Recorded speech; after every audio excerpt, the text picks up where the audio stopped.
I mean, this cat doesn't want to stay here as well. But yeah, here's the cat.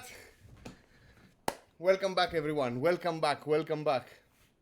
Really happy to be here, drinking some beer just to celebrate the occasion. It's not gonna be every stream, and there will be more vacation as well. I had a lot of fun. I snowboarded a lot. Argentina is awesome, and now we're back to the Greek summer, back to reality, back to the real bear season. Unfortunately, stupid Restream does not support Twitter streaming. At least I couldn't find it. So if anybody has any pointers on this one, I'd definitely welcome them. I'd love to also stream on Twitter. I know you can do it through Periscope. I know you can do it through. No, I'm using Streamlabs. Sorry, Streamlabs. I know you can do it through Restream, but yeah, we should also find a way to do it through Streamlabs. Cheers, everyone.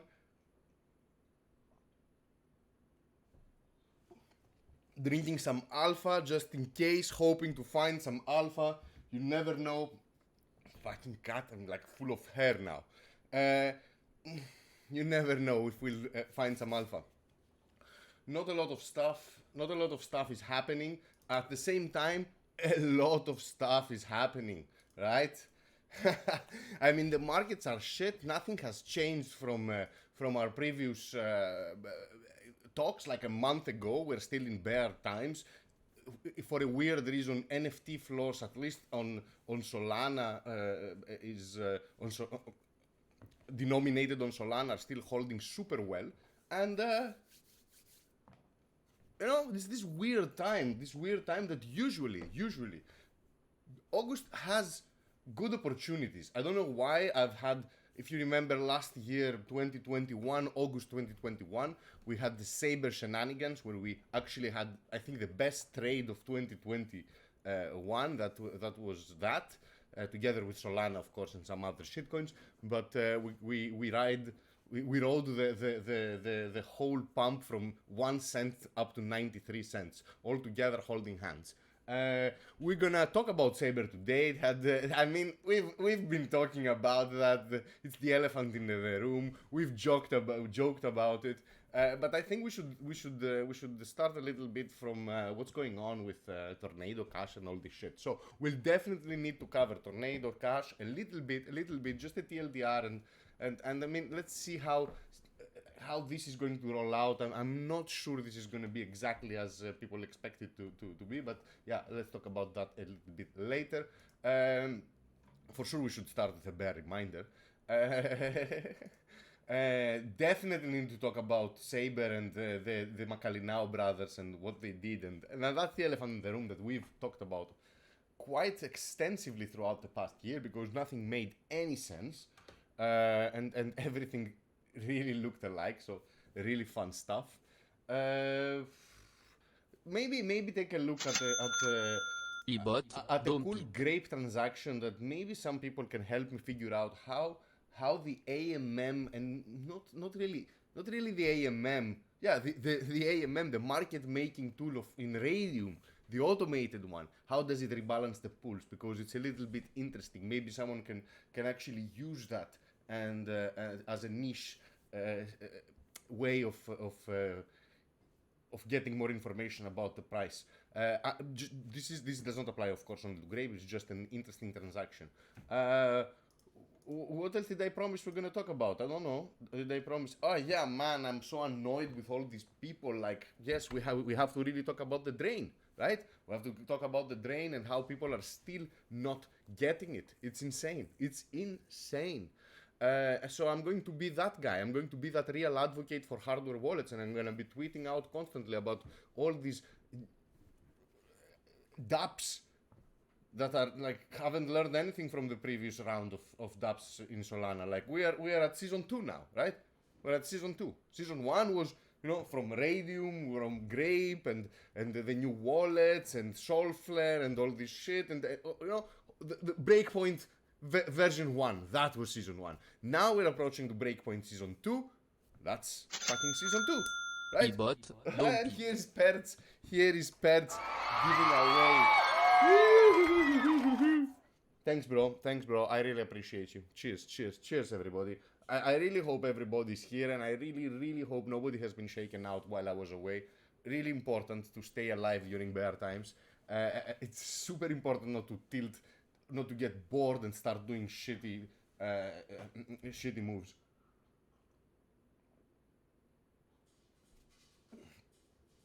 We're gonna talk about lots of things. We should talk about lots of things. At the same time, let's not have like a 2.5 hour stream like the old days. Let's keep some shit to talk about next time. Um for those that are new, welcome, welcome, welcome. Just a really quick TLDR. Uh, I'm a Bitcoiner, and I hope you all are Bitcoiners. And my second biggest holding at the moment is still USDC. We're gonna talk about that choice. It might not be the wisest, but this is what we have. And the third biggest holding at the moment is Solana. Fourth is Ethereum. Fifth is Atom. And then we get plenty of shitcoins, of course. We got lots of bags from 2015, 16, 17, 18, 19. It goes. You have tainted wallets. If you find my Ethereum old address, you'll see I have so many tokens that are just not traded. They're not there yet. And this is what's gonna happen with this bull run as well. Bear run as well. Many projects are not gonna come back during the bull time. And again, as we were saying during the bull times, bear times were a matter of when, not a matter of if. Again, we're gonna pump. Again, we're gonna go see new all-time highs in some coins. We're gonna see hype. We're gonna see our friends and family and no coiners and crypto virgins start talking about it. Like, I'm sure this is gonna happen. I am 100% sure. But is it gonna happen now? I don't think so. I remind you we're in terrible bear times, and I remind you we're still in phase two. In phase two of the bear times, we still have quite a long way to go. If you remember phase one, nobody has really accepted we're in bear times. Just a healthy correction. Phase two is people have started accepting that we're in bear times, but still there are glimpses of hope, glimpses of pumps, and the narrative is still going. People are like kind of telling to themselves that we are going back to the correct valuations, to valuations that make sense. And this is phase two. Phase three is when you give up, when many people give up, when nobody talks about crypto, when your Twitter is so silent you're scared. Where are your dear influencers? Where are the new communities? Why are the discourse empty? Why is everything abandoned? Why is everybody so silent? And I think that's the longest phase. That's the longest phase because people need to be convinced. Even the last soldier needs to be convinced that it's over. And then that day is gonna come in 2019, no, in 2018, when I actually asked Papadin that when we were playing some Hades game or something like that, I asked him like, what? Like, are we gonna be forgotten? Is Bitcoin and all this crypto apocalypse and all this revolution that we've been talking about, financial and world evolution of redistribution and equality and like censorship resistant and etc etc etc, is it gonna just be forgotten? Huh? Nah. Like, I was convinced we were forgotten. I was convinced. I started giving up. Like, I didn't sell or anything like that. Like, come on, guys, this is too much fun to sell. But still, I was like, okay, we're gonna die with some shitcoins. Doesn't matter. But yeah, we are still at phase two. So hold on out there. Don't get too bored. Just bond with your online friends. Do cool stuff. Continue monitoring the projects you believe they're doing something. Continue going to your meetups, going to your conferences, meet other people that are in the same situation as you. Community fighting members, sometimes not voluntarily, like they are forced community members. That's the worst community member, but yeah. Just get out there, like find people that share the same passion. It's a lot of fun. I see all the lovely people on the chat. I'm super amazed. Thank you so much for being here. Everybody from Perth, Starayush, Sompoka. Woo! Haven't seen you for quite some time, bro. I see the Badano. I see Del Pino Man. I see Inner Hive. I know you're watching from a very remote island. Same goes with Perth. You are in the corner of the Aegean, bro. I know that. I know that. Everybody's there. Everybody's there. Lexcat and Hype Junior and Butter. Welcome, bro. Welcome. Thank you so much for being here. Thank you so much for actually, like, you wouldn't be here if you had been shaken out, right? Where is Legend? Legend, come on. Donate one cheers for 2 cents. Show us that you're here. Show us that you are determined to actually get back on your feet since your weird Solana shorting bets.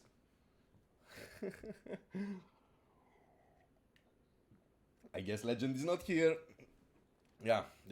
Let's hope he's gonna be back. So. Where should we start? What do you think is more important? Like, I'm looking at the chat, which, by the way, some shit has reset and I don't have a multi-chat anymore. E-bot, And I can also, I don't have some of my scenes. And I have the cats calling from all, like, whatever. Let's ignore the cats. So yeah, I'm missing half of my tools. I didn't stream for 1 month. Everything updated. Fucking shit, Crazy. Doesn't matter. Welcome back. And what do you think is worse? What do you think is worse? And what do you think is more important? Not what do you think is worse? The important news is the tornado mixer US against the US, what's it called? The federal government, or the Solana wallet drains. What do you think is more important as news? How would you start? I see Aki Samano is asking, any thoughts on ARB? No thoughts on ARB, bro. Skynet Cap is saying Saber. Definitely I agree with Saber, because this is the funniest and this is the elephant in the room and this is the okay. Okay.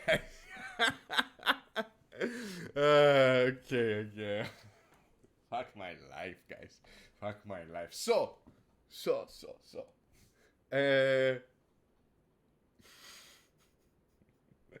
I don't believe it. Yes, Saber is the most fun. Let's start with Saber because it's also one of the older ones. Saber is funny. Saber is funny because, first of all, these guys were pretty smart. Like, they did it well. The execution was good. We were really close to these teams. Like, we were talking every day. I had an AMA with Saber on, like, August 2021. You can find it on the YouTube channel. And we had it with Ian Macalinao. And that was one of the rare times that Ian was actually speaking in public. His brother Dylan used to actually started talking. Yasu, hello, little cat. Come say hi to our friends. Satoshi's outside. He's chilling outside. Hi. I don't want to be here. Okay. And he has this stupid tail. He's like... So it was one of the rare times that we managed to speak with Ian Macalinao, and he was a really, really good speaker. Like, he could transmit his ideas clearly, and he had a great vision, and he had a great understanding of the space and what the space needed, and they were also so fast at building and shipping things. It was so impressive, and he was the main builder. He was the main builder on this whole circus of dApps. So what they did was they brought Curve on Solana. They made a stable coin paradise on Solana that was, again, an idea that it was a great idea on Ethereum, and it of course was a great idea for Solana as well. Someone had to make this, and that was the Saber team did. Pretty good, pretty smart. Then, after they got quite a lot of TVL, so lots of people started putting their stable coins in their system. Then another DApp suddenly appeared. So when they reached like $1 billion in TVL, which they didn't reach $1 billion. They reached, like, let's say when they reached $200 million in TVL, another weird aggregator. That's what they called it. It was called, like, we were looking for aggregators. We were looking for the next Yearn finance on Solana. That's what we were trying to discover. Once so the new aggregator popped up, the Sunny aggregator, and what they did is they actually auto-compounded Saber pools, and they actually started having some lockers and some other shit down the road. But doesn't matter. What they used to do is actually take Saber LPs, so liquidity pool tokens, which represent an asset, two assets, or whatever amount of assets, whatever amount of pools there are in this configuration. You just get a receipt that you are inside the pool. So what you would do is you take that receipt and actually stake it in the aggregator, and the aggregator would sell half and then deposit the other half, and deposit also trade for the other stable coin that you missed. The cat gets really spooked from it. And then you would stake in pools of the aggregator, which you would make another coin, which you could actually have a pool on an LP. So you would take the LP, pair it with another LP, and then stake it on another pool and get a third LP. So it was inception, pool inception. It was layers and layers and layers. So you take the receipt from the pool, stake it to another pool, get another receipt, stake it to another pool. And what they did didn't make sense, because they were double counting money. And the fact that Saber went out of their way to vouch for Sunny, and there is a tweet out there which people said that has been deleted. It doesn't matter. It lives in my streams. It lives in my mind, where it says that Dylan says, or Ian says, I don't know, I've checked the code of Saber and I'm confident enough to at least put my money. And we were like, this doesn't make fucking sense. We were here in this stream together from day one looking at this. And we're like, this makes no sense. Why are they double counting the money? Why is TVL increasing because of an aggregator staking LP tokens that have already been counted? And what is this guy Surya? Right? Remember, we were all let me see if Surya Sunny.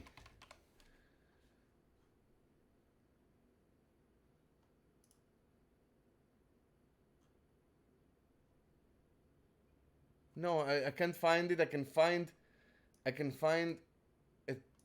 DM chat with Sunny Aggregator about grape tools, but I can't find my discussion with Surya or whatever he was called.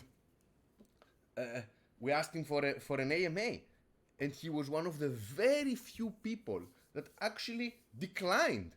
And we had valid questions. We were not going to we were like, why?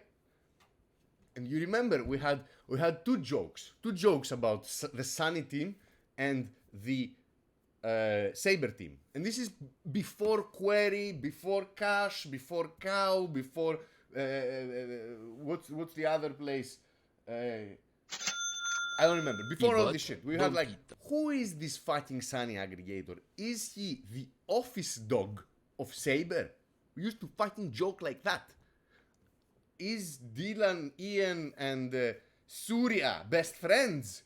Is he the janitor? Is he like someone who did he gather his friends in his Crypto Friday version and said, guys, there is a river of money waiting for you to pick them up. You just clone my code, change the pairs with LP pairs, and we'll just make money forever and ever. Do you remember this shit? We used to talk about them. And then when Query popped up, and then when Casio popped up, and then when Pole popped up, and then when a bunch of other protocols popped up, and they all looked the same, and they all had the same idea, and they would all use the same tokens, and they were all connected to one protocol specifically, and that was Saber. And you know, we could sense that these guys have been talking to each other, and one has been helping the other, right? We know that. We know that. But this, come on. Like, this is too much. They were the same person. And did they actually admit on it? Did they admit, hey, we just fucked everyone, and we're moving now, so fuck you guys, and we're going not home, we're going to another home to fuck everything up there. Like, this was the fucking video. And I were just kind of poking around, and we found a lead that one of the most prominent developers in the Solana ecosystem had been creating different anonymous personas, per se. And these anonymous personas were actually building protocols on Saber. And then essentially we figured out that, you know, Ian and his brother Dylan are the doxed co-founders of Saber, which is a large stablecoin exchange on Solana.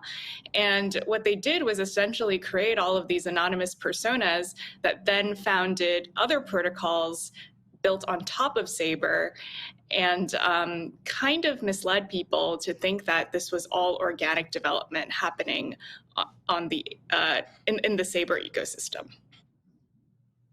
Maybe you can go into how, you know, expansive and their impact was, because their protocols may have caused the huge rise we saw in Solana and a lot of the total lock of value in Solana, no? Yeah, so TVL, which stands for total value locked, is a it's a metric that, you know, the community, venture capitalists, users use to kind of gauge activity in a given DeFi protocol. And given just the volume of protocols that get launched, you know, a protocol that has a rapidly ascending TVL will catch a lot of attention. So it's definitely a very important metric. Now, what happens when you know, build all of these different components via separate protocols that interact with Saber is that the value in those protocols can get double or triple or quadruple, or in this case, by Ian's estimates, you know, double counted 6 times.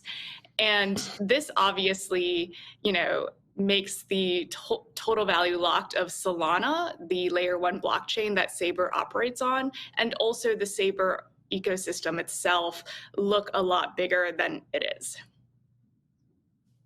So how did you find, there were all these things that you found in this story. There was this unpublished blog post that Ian wrote that kind of describes what happened. How were you able to find this, and how were you able to find all these, able to connect all these accounts that were building all these you know, these projects to these 2 people? How were you able to do that?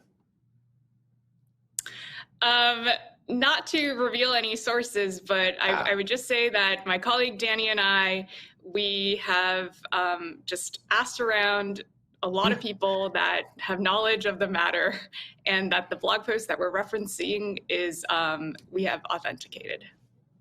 So let's step back a bit. What does this all mean? Because this is obviously, as Christine was saying, this may have, as well, this may have been what drove the massive interest in Solana. But if we were to step back also too, what does it mean for the overall crypto community to have something like this turn out to be so bogus?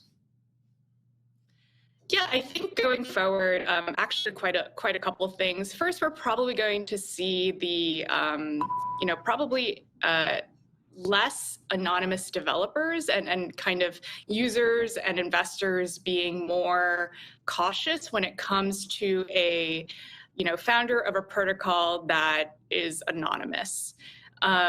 Obviously, anonymity offers a lot of benefits, but one thing is that it's tough to hold people accountable. And we've seen in this instance that, these 11 different developers all actually turned out to be the same person. Another thing is just, I think we're going to see, the community moving away from TVL as a huge metric in terms of measuring the growth of a DeFi protocol, because as we've learned that there are a lot of issues with TVL, the way it's counted, and also the fact that it's not actually locked value, in that sometimes TVL can wildly fluctuate. Finally, Tracy, what are the brothers up to now, and will there be any consequences to what they've done? I don't want to speak on consequences, but they have started. They were actually one of the probably Solana's superstar devs. They had a lot of influence in the Solana ecosystem. They were very talented engineers, and they eventually became so successful that they launched a $100 million venture capital fund to actually invest in protocols. And most recently, they announced that they were essentially kind of leaving Solana to go join this new layer 1 blockchain called Aptos. And so it remains to seen. It remains to be seen what the long-term consequences of this is, but they are certainly extremely influential and highly skilled developers in crypto. How about that? So yeah, they found a blog post, most probably talked to the brothers, and they said, yes, we actually did that. We caught them from day one. We understood their ploy on day one. We didn't obviously imagine that it would be the same person. I expected these guys to be really close. The thing is, these guys were really close to the Solana people. Really, really close. The Saber team would work from the Solana offices. They were really close to core engineers. I'm speculating. I don't know. And as always, I'll tell my opinion. I'm not gonna. I don't give a shit. And I can't really believe that nobody in Solana, nobody knew. Nobody could connect the dots. Like, if we could do it from day one with one protocol, when Surya came into the game, and everybody was okay to talk to Whale's Tales, to Whale's Friend, and have an AMA with all our cool questions and understanding on the DeFi space, and the only person that didn't do it was Surya, with some bullshit excuses on anonymity, while I offer alternatives. You can use no need to show your face. You can use a voice thing to change your voice. We can do stuff. And it's interesting to see that these guys actually admitted it. And these guys are public figures with offices in San Francisco, and with prior experiences in actually going public. They were into the closed small team that created Uber Eats. So these guys are serial entrepreneurs. They know how to do raises. They know how to find to find investors. They know how to pitch their ideas. They know how to, and they've made it. Like they were already made, but with Saber and what they actually did with this layering. Like if the TVL was multiplied 6 times, their net worth was multiplied 106 times, 6,000 times. And here it is. Surya, a pseudonymous. Is it a code? Was the code base audited? And it's funny that how Saint Eclectic is the guy behind the reveal, and was probably this CoinDesk used his research. And it's really funny that we have TMNX actually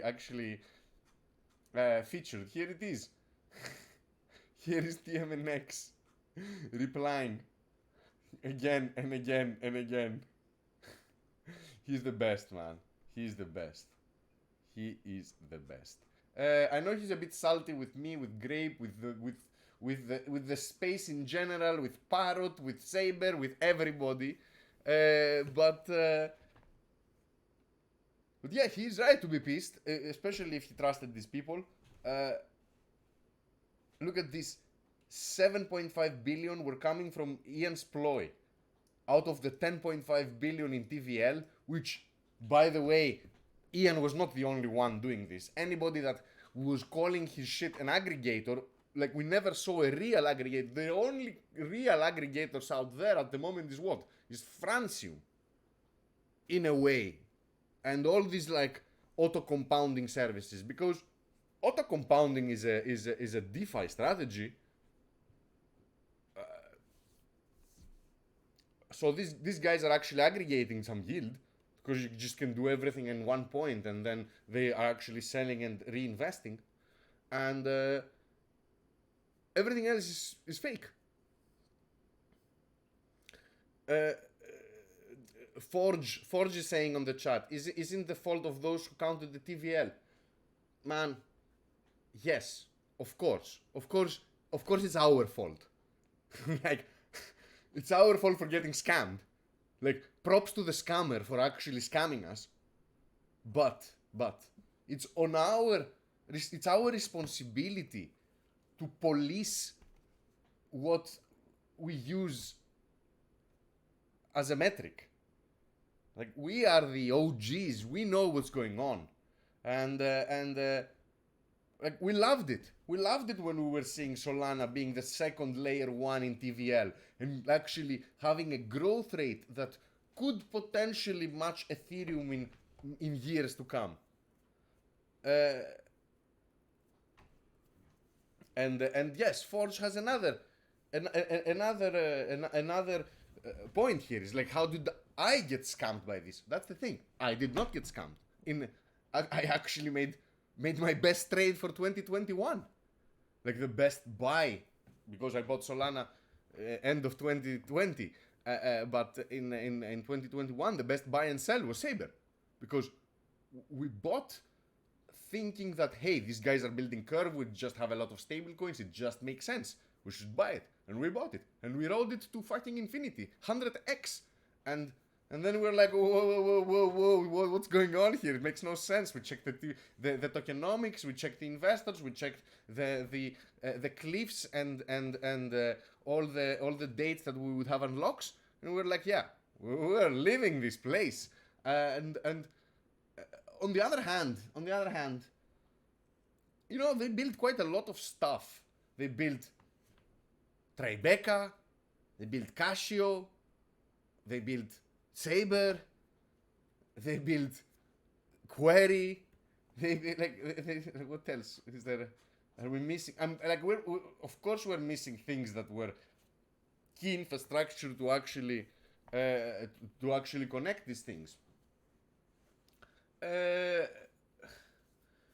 were the ones that actually brought quite a lot of stablecoins. If you remember back then, they were the first people to go through jump through all the hoops in order to get a grant from Terra, a UST grant through the wormhole in order to actually create liquidity for UST holders on Solana through wormhole. So they went through lots of hoops to actually make Saber successful. I think they were genuine in the beginning, meaning they were genuine into, we're building stuff that exists in Ethereum and we think would help Solana be better.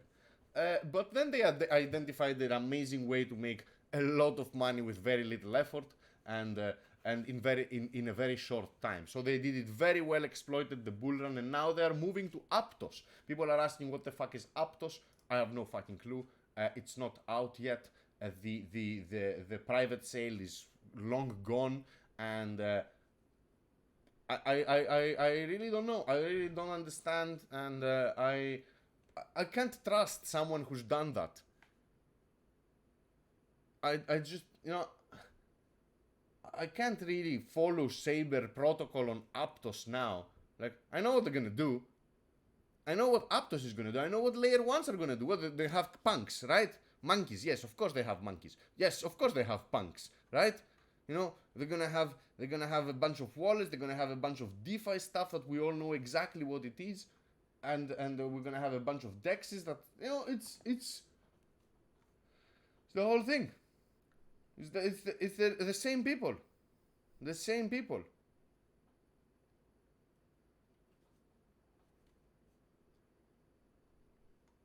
I don't know. Buy it after the dump. There might be something into it. I don't know if there is something into it, but certainly do not ape into it because you see all these links over here. It's just bullshit things in a chain that is not real yet. Testnet is running from what I understand. But how would you ever trust these guys again? How would you do it? It's not clear to me. Are they abandoning everything on Solana? Everything they built, Saber no longer. So the moment everything rebounces and there are opportunities in the DeFi space of Solana, the Solana DeFi, aren't you gonna be like maintaining Saber and your stablecoin AMM? I don't get it. I don't get it. And yes, obviously they're gonna say, yes, we will support it, and obviously we're not gonna abandon you because they got money from people.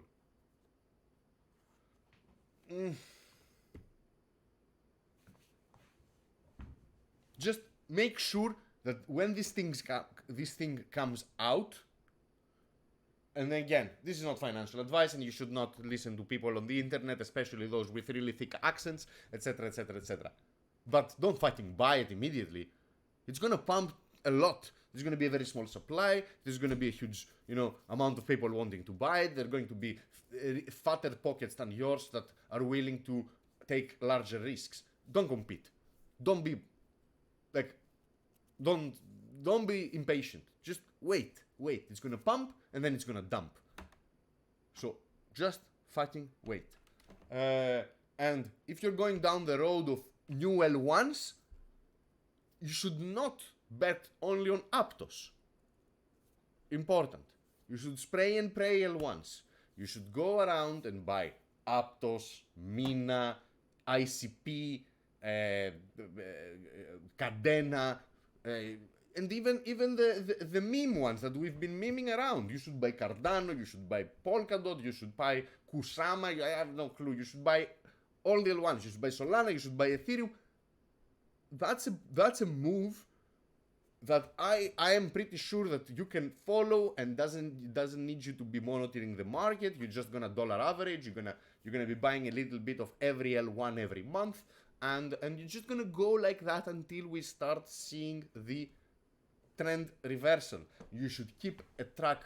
You should keep track on an Excel file all the prices that you've bought all these things, so you have an average buy, so you have an idea of how much money you've spent in order to buy this shit, and put some targets that you're gonna take profit, and then make sure that you are left with a bag which you can YOLO and play around and go full degen. But that's a solid tactic for your bear market. Forget about day trading, forget about trying to read world markets, forget about to decipher what the Federal Reserve is planning, forget about what noob and crypto illiterate financial magazines and whatever the newspaper is writing is bullshit. They have no clue what they're talking about. Just do something simple, be consistent, and dollar average. And go for the L1 strategy. It's a good strategy.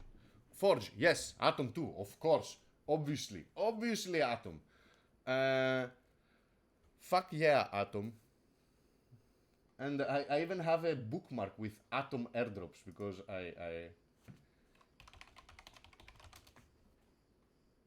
yeah. You see, I have a Ledger ICO, which I need to harvest. Aki Samano is asking for a good Excel template. You don't need something fancy, man. Don't go too crazy. Just start taking notes. That's all. Like date, assets bought, and prices. That's it. And just be consistent. And L1s. You can't predict the future. You don't know. And you know what? There's going to be a time that I know it sounds so stupid, but there's going to be a time that even dog coins are going to be a good buy. Because dog coins are the canary in the coal mine. When Dogecoin pumps, that's really what's... It's the pre-pump. Market is gonna... Stupid money is coming. I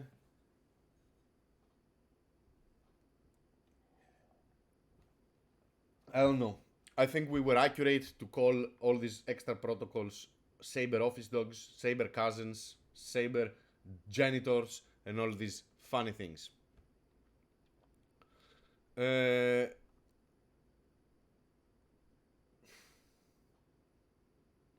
How would you trust those dudes? Like, I know because I've that's the funny thing. You go around conferences, you'll know things, you'll know insiders, you'll talk to insiders eventually. Like, did Multicoin Capital know about this? Did they make so much money from the Saber releases that they just gave the green light on anything Ian and Dylan would do? Are they sleeping okay, these guys now? Aren't they like receiving death threats? How can they be so open?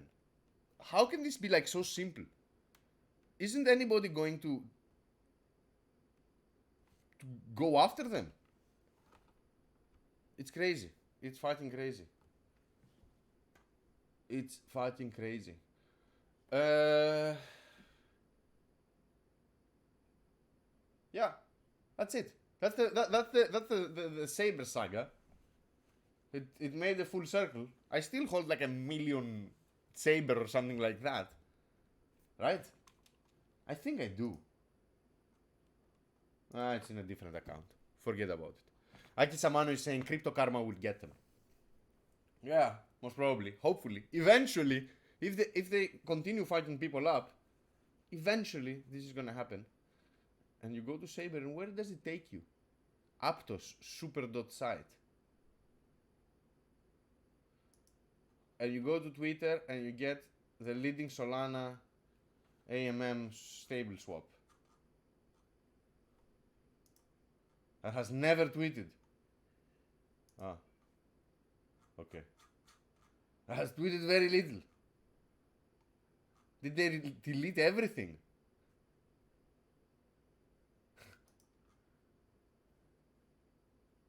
Is this another... What's going on?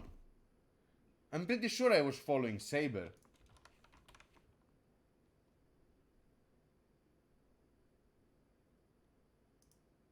I was following Saber Labs.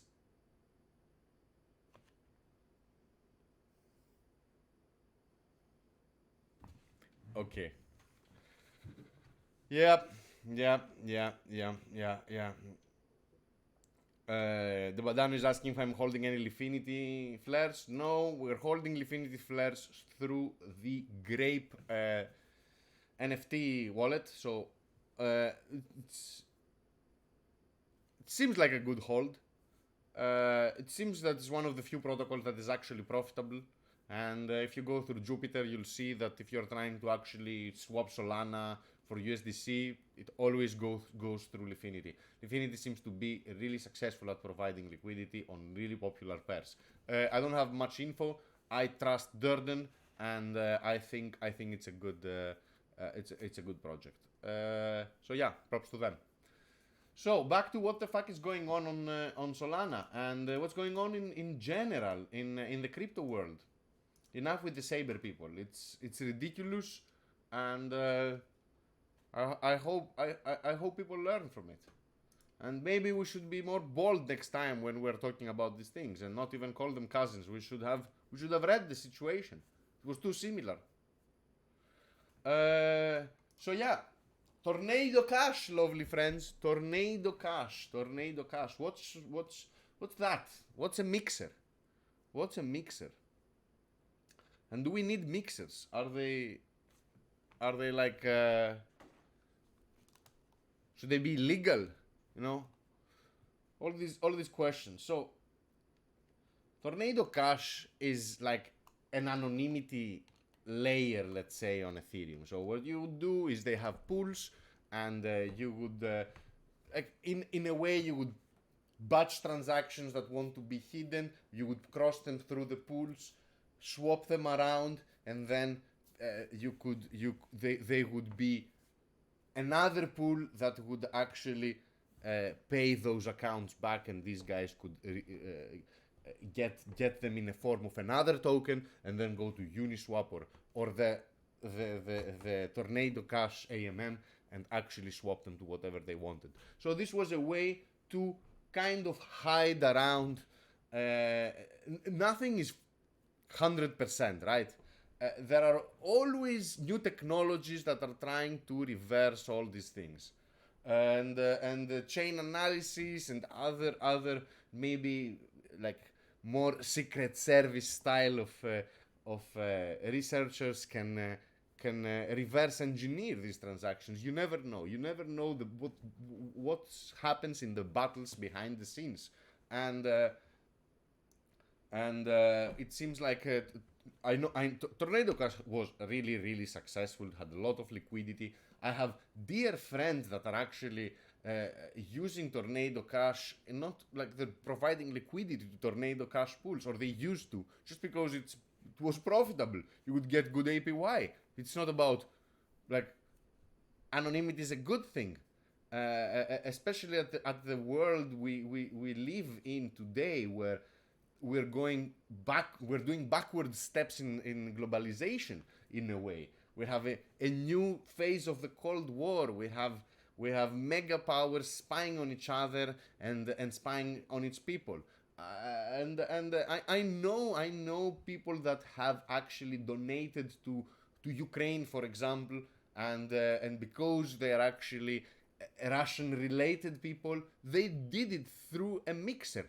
Maybe it was not Tornado Cash, maybe it was a Bitcoin mixer, maybe it was something else, but they did it through a mixer. They didn't want to have their accounts revealed, and the Bitcoin 101 security manual would, if you read Antonopoulos's book, the first book he wrote, like even Satoshi's posts on Bitcoin Talk, you are supposed to use each Bitcoin address once. That's why you own a full tree of addresses, so you can always switch that address and always generate a new address to send to any person that needs to send you funds. So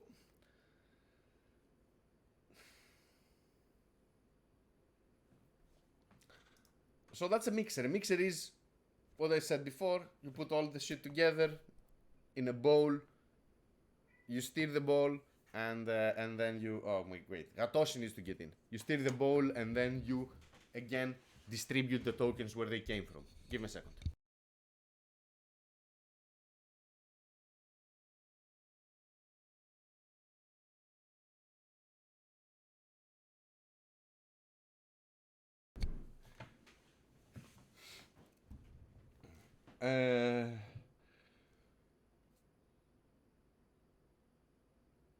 So yeah, that's a mixer, and it can be reverse engineered.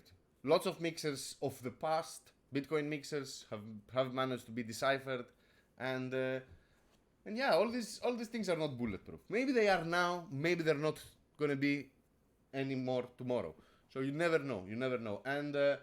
And yeah, chances, like when you mix those transactions, the chances are minimized of you, like you can be highly positive of who received the funds. You can't be sure, but you can be really like high chances of being accurate. It's not foolproof, as I said. So what happened? Tornado Cash became really popular, and lots of hacks started using it. We had the huge Ronin Bridge hack, like a 600 million hack that the US government said that it originated from North Korea, and it was a state-sponsored hack. And then the whole amount was went through the mixer and then through exchanges to be actually withdrawn to their accounts. Lots of money, about $500 million. The biggest one was the Ronin hack, but lots of money from hacks passed through the mixer. So what did the federal government do? The federal government decided to actually add to their list of terrorist, let's say, individuals. This is a list that usually is reserved for individuals and not for, or entities, legal entities, but not for programs, tools, and other like code or and shit like that. So this is a sanctioned list. This is a list that of entities, legal and physical, that if the United States citizens and businesses are not allowed to do business with them. They are not allowed to transact. They are not allowed to have any financial connections unless they obtain a special permit. And together with Russian oligarchs and sub-Saharan warlords and crazy Mexican drug cartels, now we have Tornado Cash users. So anybody who actually interacted with the smart contracts, anybody who was using the mixer, anybody who was providing liquidity to its pools, they are all not gonna go to jail. Like, I don't expect that. But their accounts have been frozen, and they've been frozen in so many ways. They're frozen in so many ways, and these people are not gonna go to jail because they're obviously not gonna go claim their money, because USDC has blocked anything, all the Ethereum addresses of transacting USDC. So Circle has done that, centralized, on the contract level, because every time that you are sending USDC, you're actually interacting with the USDC contract on Ethereum, and this contract is an upgradable contract, meaning that the devs in Circle, they have the key to unlock the code and do upgrades, and one of the upgrades is to add blacklisted addresses. And these addresses cannot interact with the USDC contract. And that means that they cannot move the USDC at all. It's not, oh, I cannot send them to an exchange. I cannot send them at all. I can't send them to another wallet. I cannot send it to my cousin. I cannot send it to my unknown persona. You know? I cannot do anything. And your USDC can also be frozen on a contract level. And that's why we were slightly hopeful with the Terra experiment and UST. And that's why we were advocating for the need and the requirement of decentralized stablecoins. I mean, we still need them.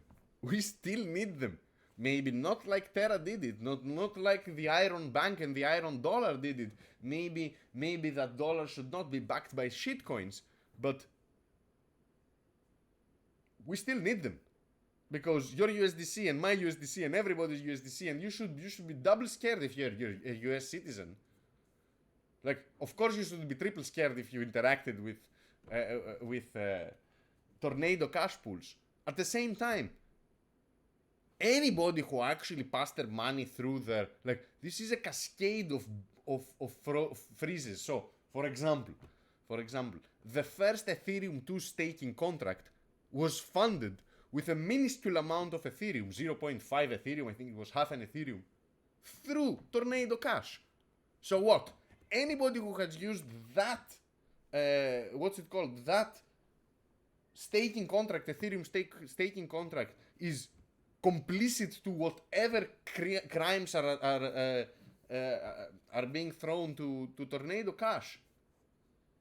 And how can you, like, isn't code speech? Aren't these like the same as me writing an article in a newspaper or publishing it at my own means? Isn't this protected in the United States? The people, the what's it called? The land of the free. Isn't this like? I don't understand how this, like, it cannot be as simple. You can't add code that's neutral, that is not designed for like, oh, this is money laundering. It does one thing. No, it's what the user uses it for. It's the same argument as guns, and it's the same argument as abortion. It's the same argument as everything. It's how you use it, and it's never black and white. And just banning technology and banning code makes no sense. And I'm pretty sure that the fact that GitHub has been deleting and censoring code and deleting all the profiles that were developing for Tornado Cash, I don't think they've been ordered by the United States. Maybe they did it out of fear. Maybe they did it to signal their alliance. Maybe, like, of course, it's not a business upgrade. This is not like, oh, now we're gonna start blocking all the RPC calls and all the interactions with those things. Like, I'm not sure. I don't know. So I see Hyper Junior and someone earlier said the same thing. And what about due process? And what about guilty, innocent until proven guilty, and all these very valid statements? I don't think anybody is going to be other than maybe some core developers, super core developers of Tornado Cash that willingly did something. But I don't think anybody's going to go to jail. I just think that all these amounts are going to be seized. And if you want to actually start fighting the government and go against them and take them to court and this and that, maybe someone will do it. But I doubt that individuals like me and you and the viewers here and you know, us with limited balance sheets, we're not institutions. Like, even if we lost money in Terra and in now, what's it called, on Tornado Cash or whatever, on the Iron Bank or whatever fucking hack out there, nobody gives a shit about us. Like, everybody knows that our limited balance sheet cannot harm anybody. It's just individual harm, and especially if you're not a US citizen. Especially now, if you're a US citizen, you have a chance. But again, the other side is also US citizen, and they have powerful lawyers and lobbyists. So no, I don't think all these things are meant for us. I don't think that if you've actually interacted with Tornado Cash, you are in danger. I really don't think so. You read Twitch. If you interacted with Tornado Cash, get ready to be sentenced to 30 years in jail. It's bullshit. Obviously, you're not gonna go to jail. Obviously, I'm not a lawyer and I can be fucking wrong. So no financial advice, and of course no legal advice, you fucking crazy people.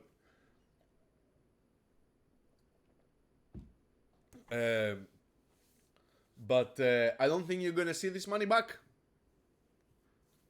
I don't see that anybody who has their accounts blacklisted now. You can see the blacklisted accounts on Dune, Dune Analytics. Like if you go to Larry here, Larry Longlegs, and you go down, you'll find all the GitHub suspended accounts. You'll find all the blocked addresses, and you'll find also all the legislation points and all the newsletters and whatever publication came from the federal government is going to be there. So just go around and read.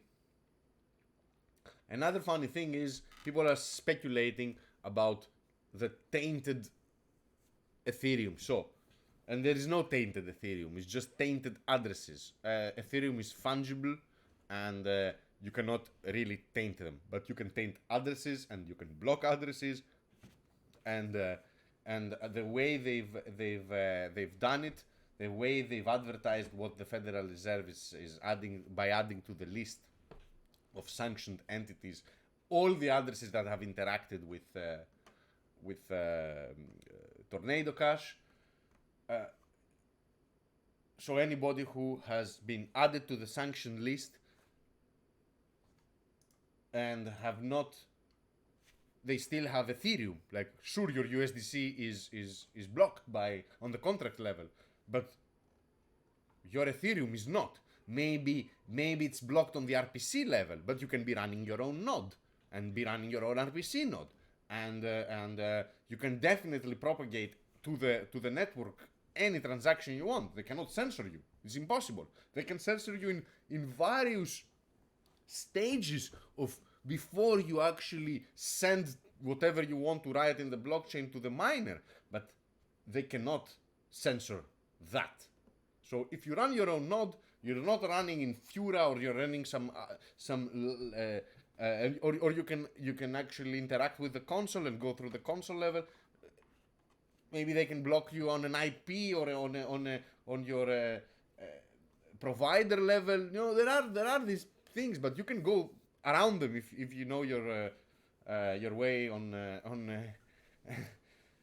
these aspects. But yeah, you can still send Ethereum, and you can still send Ethereum from a tainted address, and this is what someone has been doing. You can go here and see. This is an Ethereum contract transaction 9 minutes ago. He's been sending Tornado Cash. So from Tornado Cash, he's sending 0.1 Ethereum to all. Like, he's been doing it for hours now. Hours and hours and hours and hours. Look at this, 3 hours. He's just sending 0.1 Ethereum to people. And he said, I'm going to send 0.1 Ethereum to everyone. You see, anybody that has a domain.eth, you see, he's been sending. Kosomo is now part of the list that goes to jail for 30 years. Beeple is part of the list. Brian Armstrong is part of the list. Logan Paul is, Steve Aoki, everybody. The BitDAO Treasury, the Ukraine crypto donation, ETH devs. Everybody's going to jail. This is bullshit. So now all these people have received money from Tornado Cash. 7 hours ago, the guy said it, and he said it. Here it is.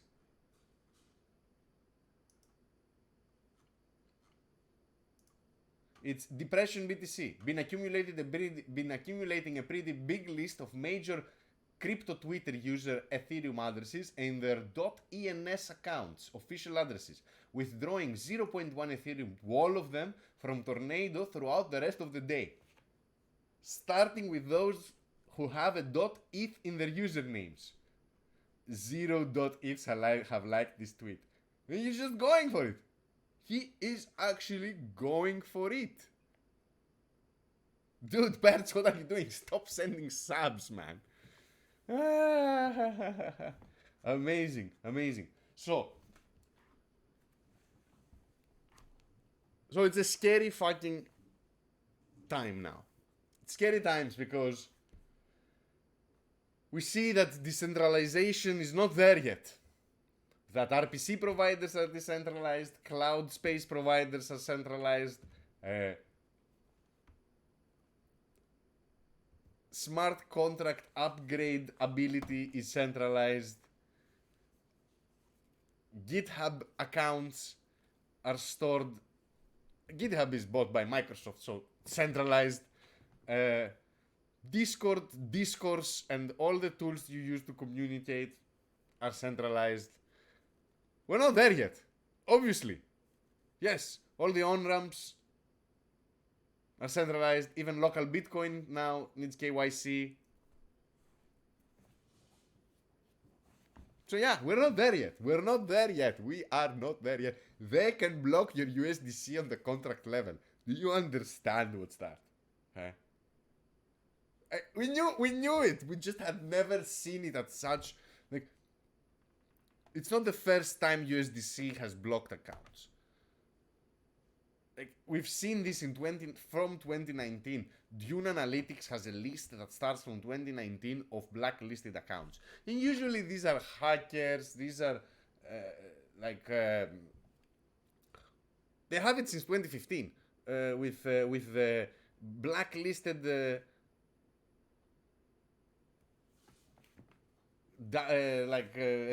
Ethereum DAO hack contract. So this is not a new thing, but it's a new way of actually banning everybody that interacted with a neutral code. The code is not illegal. The code doesn't do anything illegal, and I know people that use this tool for not laundering money, right? Pretty shitty.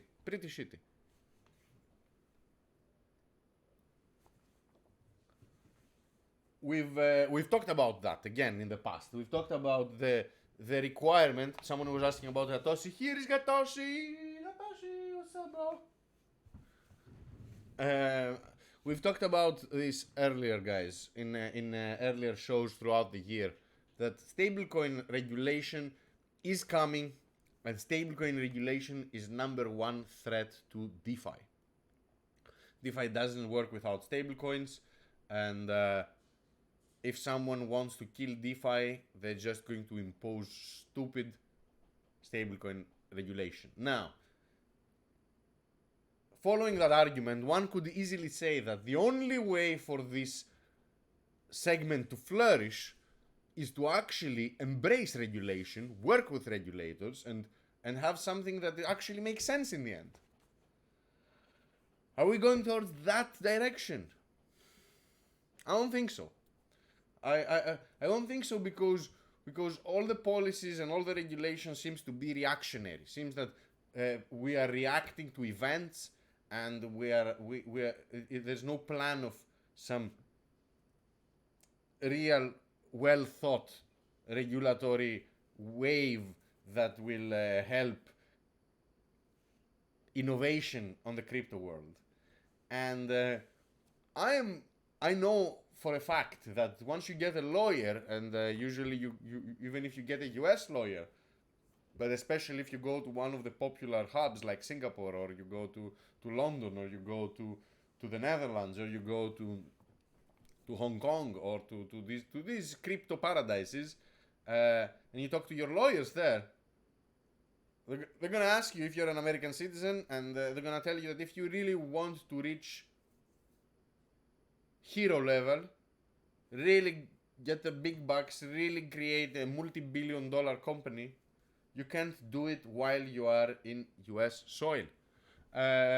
It's too dangerous, because they'll go after you, while if you're not on US soil, you can actually do much more things. I know it for a fact that you're gonna be spending so much more on accounting, on lawyers, and on other secretarial services if you are actually a US entity into the blockchain world. This is not very bullish for the king of innovation, the US. I mean, this is where most technologies are actually perceived and then worked upon, and then it's the leader. Come on, guys, let's be real here. Yeah, Europe is doing well. Yeah, Japan is doing well. Yeah, sure. But the US is killing it. Has always been killing it with their free market approach. But this seems to be changing. There'll never be champions of DeFi if no DeFi developer can work from the US or be a US registered citizen. So I don't think the US is going to be that stupid to actually completely regulate their and barricade the door. They still want to be competitive, and they certainly have money to make if they invite all the DeFi developers around the world and give and create a good environment, sustainable environment for their companies and their ideas to flourish. So I don't think TLDR, I don't think people from Tornado Cash, users on Tornado Cash, are gonna get in trouble. Most probably they're gonna just lose their money, and most of them will not try to get them back. I don't think that all these people and all these addresses receiving 0.1 ETH are gonna be in trouble in any way, and I really don't think that Tornado Cash as code will actually end up forever in that list. There is no way. Things need to be thought a little bit better. I'm a positive person and hopeful, and this is just speculation that I have no inside information. I'm just pulling them out of my ass. So please don't take anything as financial advice. Don't go long or short based on what I'm saying. This is when you should kind of, and then again, this is me. You do you, I do me. I would withdraw my USDC and anything that can be blocked on a contract level from any aggregator, any staking pools. I would just quietly remove them, stay back, monitor the market, monitor the news, eat my popcorn, and see where this thing is gonna go. I am not a US citizen. I've never interacted with my wallets or with Tornado Cash. I haven't used an Ethereum mixer. I've used a Bitcoin mixer, but never used an Ethereum mixer. I've actually interacted with Tornado Cash on the Binance chain. But never on Ethereum. And this was just, some test, just because there was some really good APY on their pools. And this is really, really, really early. Second beer.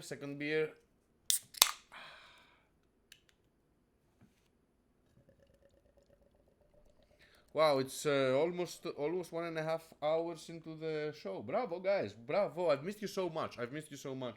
And I like this type of talk. We're not really looking for alpha. We're just explaining what the fuck is happening. So yeah, Tornado Cash. Let's keep on reading. Let's keep on following the story. And I'm pretty sure we're going to have a very interesting update on the next Whale's Tales. But before we go, small break so Gatosi can say hi. Let's say hi to our internet friends. My name is Gatoshi, and I love you all, and I've missed you all, and I'm such a patient kitty. Whoa.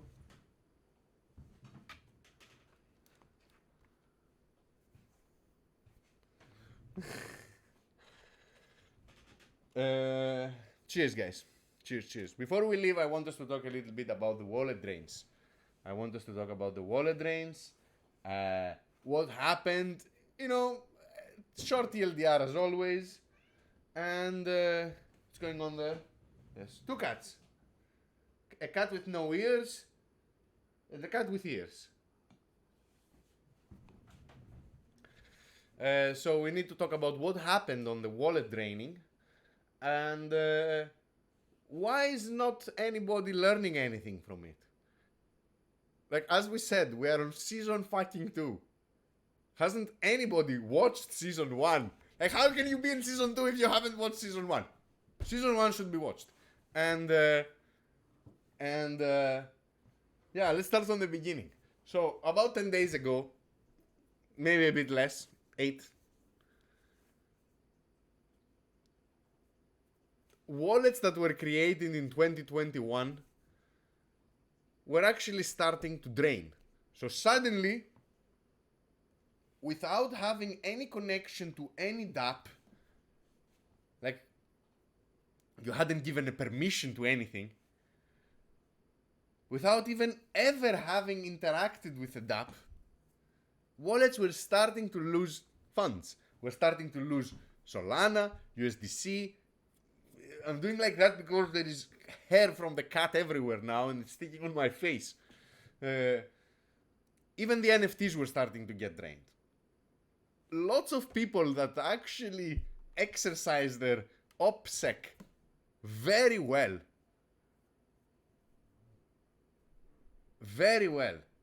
had their wallets drained. People that are super OGs had their wallet drained. And the funny thing is that those people hacking and those people draining whoever was holding the private keys and the seed phrases of those wallets, they were just listing NFTs on Magic Eden for floor prices. They were just making as much money as possible before they completely disappear. And how would you trace that guy? How would you trace someone that actually holds your private key? It's fucked up. So scary. So fucking scary. And you know what's... Like, there is a solution to this, and it's logical. If you understand how these wallets work, how these lexicons of words that are used in order to produce your private key and how these things work, like, which is not rocket science. If I understand it, certainly you can understand it. Not the smartest fucking person in the room. Maybe in this room, because it's me and two cats. But, yeah.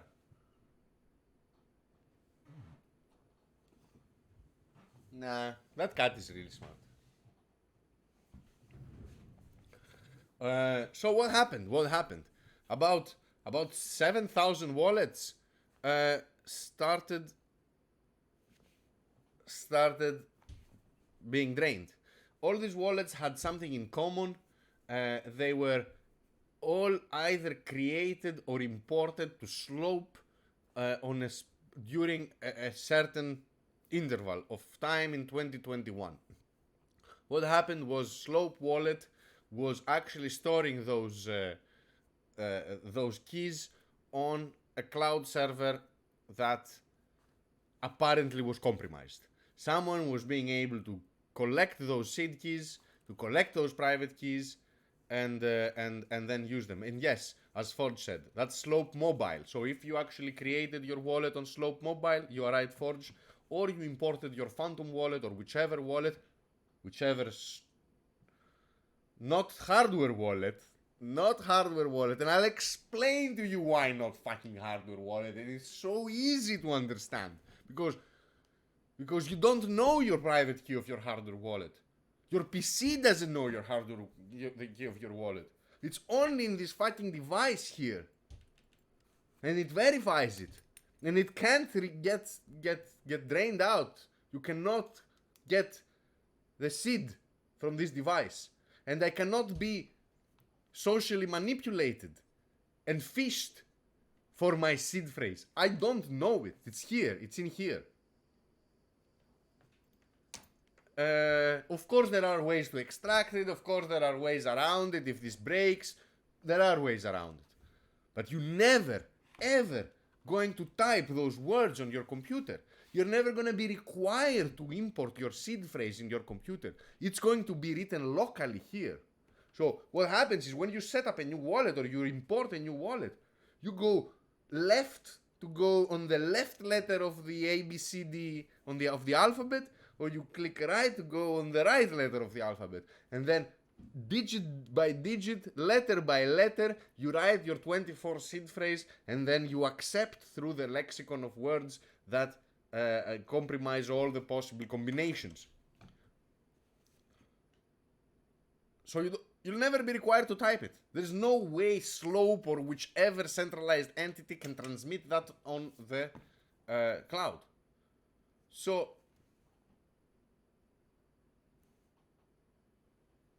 just use hardware wallets. So these guys fucked up. They fucked up, and they were storing them in a place that was retrievable by third parties. Obviously, imagine, like, going above and beyond to exercise your security, never writing all these things, never importing your seed key on your desktop, being super safe, not using shady contracts, not using shady pools, not using shady mixers and all this shit. Never leaving shit on exchanges, like disconnecting your wallets from all the dApps that has interacted, using VPNs, doing all this bullshit, and then suddenly you wake up and your wallet is zero, you know? And then you doubt the fucking world. You're like, what the fuck did I do wrong? Just use hardware wallets. Use hardware wallets and be strict. Forget about burners. You can create a burner in your hardware wallet. You don't need to expose your main address. There are ways to actually have a tree of addresses. And you know what? If everybody starts using hardware wallets, then all the dApps are gonna actually push Ledger to develop a little bit better their Solana side.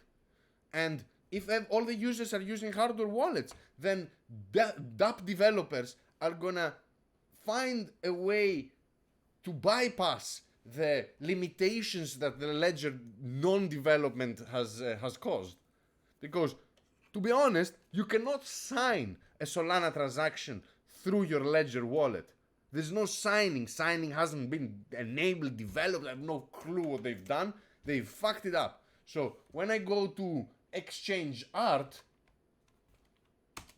in order to buy my Whale's Friend NFT, give me a second because I need to connect the right wallet.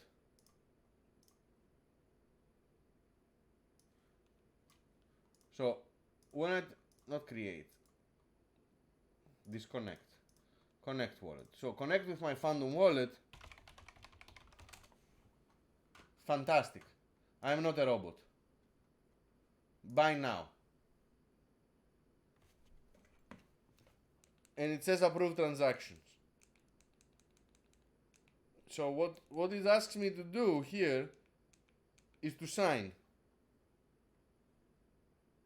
Ah no. Let's buy it. But when I go to Ute, in order for me to actually create and sign the thing, yeah.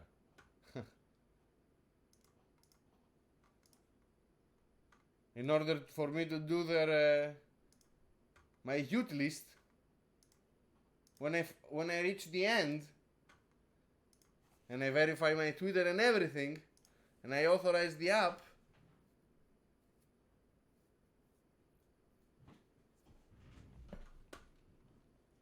I get into the last thing, which says sign a transaction, and you can't sign through Ledger.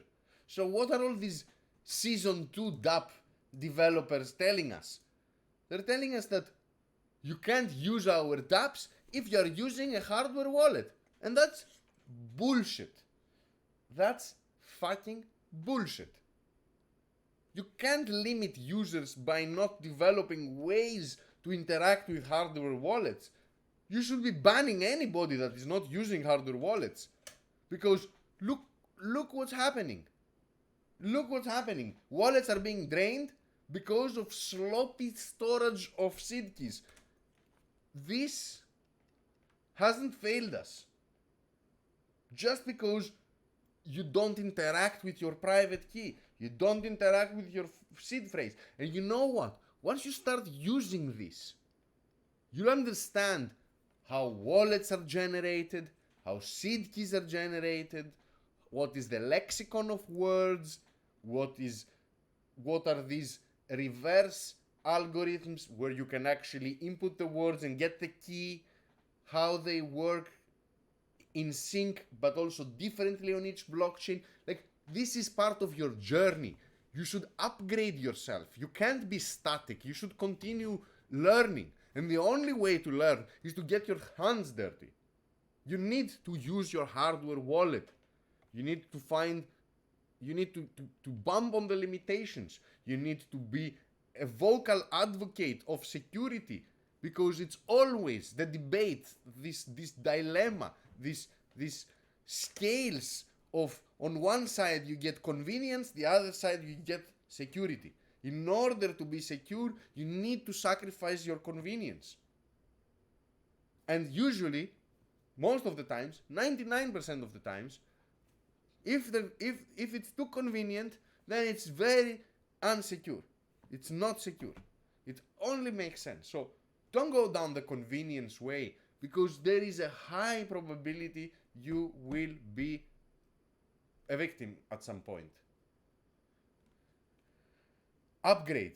This is from personal experience, really. Your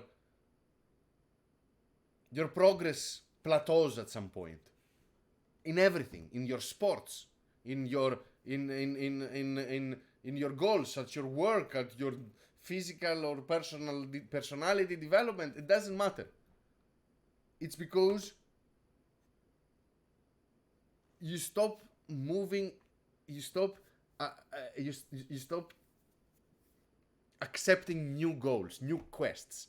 Like, you need to constantly find a new target, something that will take you out of your little bubble of comfort, outside your comfort zone, that will push you to learn something new.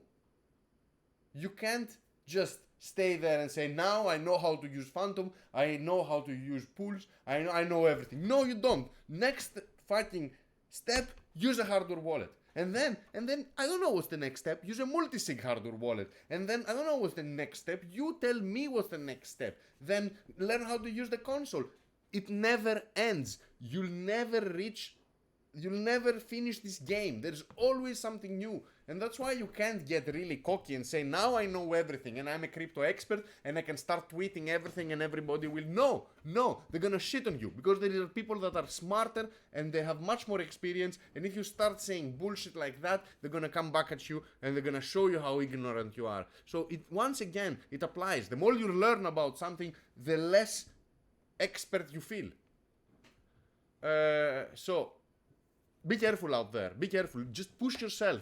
Push yourself into new things. You don't need to go like set up your new ledger and add your whole money. Send very little amount. Test it. See how it works. Like, I can't be part of the youth thing because it's asking me to not only fund my burner wallet that doesn't require a ledger with Solana, it asks me also to fund it with 375 dust.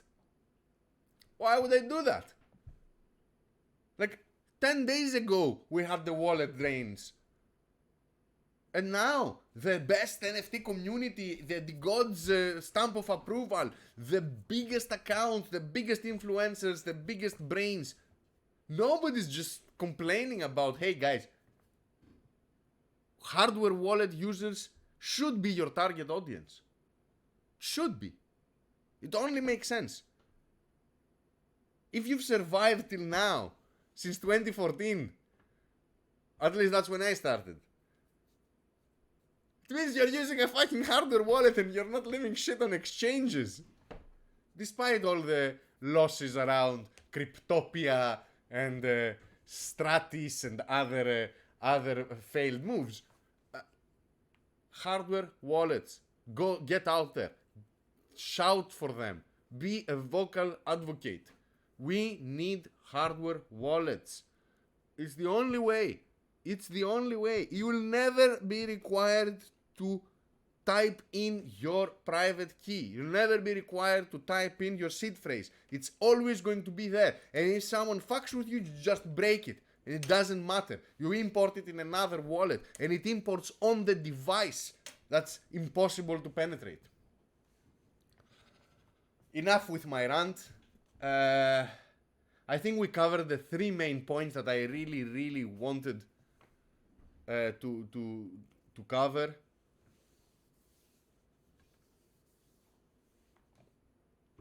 The only thing that I haven't understood is this Solana transaction that kind of reveals how the Radium AMM works. It's an interesting transaction. I'll keep it on the side so we can look at it together, and then I can explain to you what is that makes me I just realized that I don't understand a certain part of the AMM and the way it works, and I'm pretty sure that this is where the AMM's profit is coming from. But enough with this. It's not relevant now, and I think that's it. I think we did almost a 2-hour show. It's 1 hour and 40 minutes. Insane, guys. I miss you all. I miss you all a lot. I missed those heart to heart we have, and I missed searching around for alpha. I know good days are gonna come. I know good days are far away from now, but I know they're gonna come. And yeah, that's it. On a personal level, I really liked Argentina. I really liked snowboarding in their awesome resorts up their awesome, beautiful mountains. And I highly recommend it if you want to take a break from your northern hemisphere super warm summer. Argentina is a great choice. It's safe, it's cheap, and it's fun. Shake is here. Shake, dude. I really hope to see you in one of the upcoming hacker houses. I'll be in Lisbon from the 1st of November until the 8th of November, so 1 full week, and maybe Singapore hacker house. I want us to hang out a little bit more this time, and I want to remind everyone that the Grape community and the Grape DAO wants to actually have a meetup in Lisbon, and there might be some proposals to actually fund this through the Grape treasury. The treasury at the moment has over $500,000, so guys, keep your eyes open and join the Grape DAO. Yo, thank you for the kind words. I think that's the biggest compliment. Yeah, I will always speak my mind. I know that every time anybody, and this applies to you as well, to me as well, if you open your mouth, you are taking the risk of offending someone, and that someone could be your friend, could be your investor, could be whoever. But it's important to speak your mind, and yeah, I don't know everything. I'm glad I have this awesome crew around me, you guys, to actually help me understand all these complicated shit in the crypto world. And on that note, I love you all. Please don't get shaken out.